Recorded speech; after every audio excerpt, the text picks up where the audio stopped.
بسم اللہ الرحمن الرحیم۔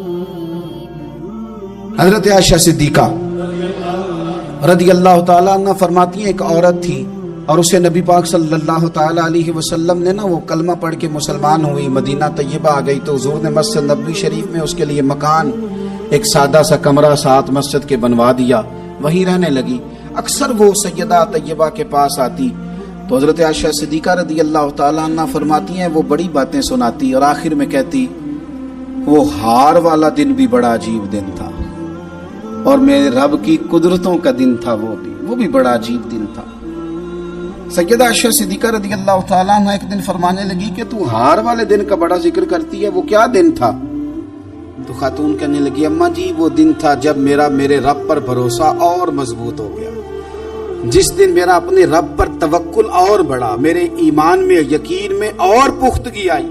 کہنے لگی میں ایک گھر کی کنیز تھی، نوکرانی تھی، اس گھر میں ایک بچی تھی جس کے پاس سونے چاندی ہیرے جواہرات کا ہار تھا۔ اس زمانے میں چمڑے کے اوپر لوگ ہیرے جواہرات لگاتے تھے، کئی دفعہ سرخ رنگ کے چمڑے پہ لگائے جاتے تھے، وہ بچی پہنتی تھی تو کہتی ہوں بچی کے اس نے اتار کے رکھا یا اس سے گرا وہ ہار تو چیل اسے اٹھا کے لے گئی گوشت سمجھ کے اور میرے سامنے اٹھا کے لے گئی۔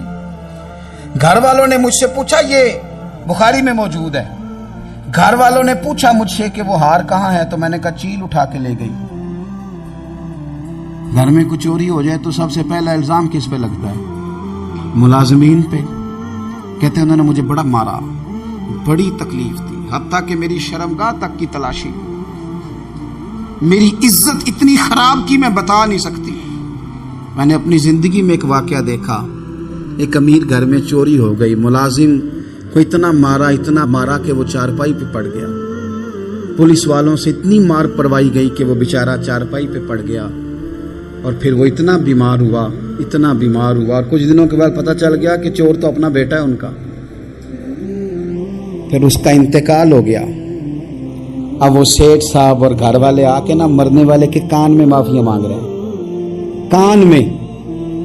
تو میں نے ان سے پھر کہا تھا کہ یہ تو اب چلا گیا ہے، تمہارا زور چلتا تھا نا تو تم نے قانون خریدا اور تم نے اسے جتنا ہو سکا تم نے اسے مار پڑوائی، تمہارے پاس جو عدالتیں تھی تم نے وہاں کاروائی کی، اب ایک عدالت قیامت کے دن لگے گی۔ یہ کمزور تھا نا، کچھ کر نہیں سکا۔ میرے نبی پاک صلی اللہ علیہ وسلم نے فرمایا سن لو، اگر سینگ والی بکری نے بغیر سینگ والی بکری کو تکلیف دی ہوگی نا تو قیامت کے دن اسے بھی بدلہ دینا پڑے گا کہ تیرے پاس سینگ تھے اور تو نے اسے مارا تھا۔ وہ خاتون عرض کرتی ہے سیدہ عائشہ کی خدمت میں کہ مجھے بڑا مارا، مجھے تکلیف دی، میں کہہ رہی تھی کہ میرے سامنے چیل لے گئی ہے پر وہ نہیں مان رہے تھے، اماں جی انہوں نے مجھے بڑا مارا۔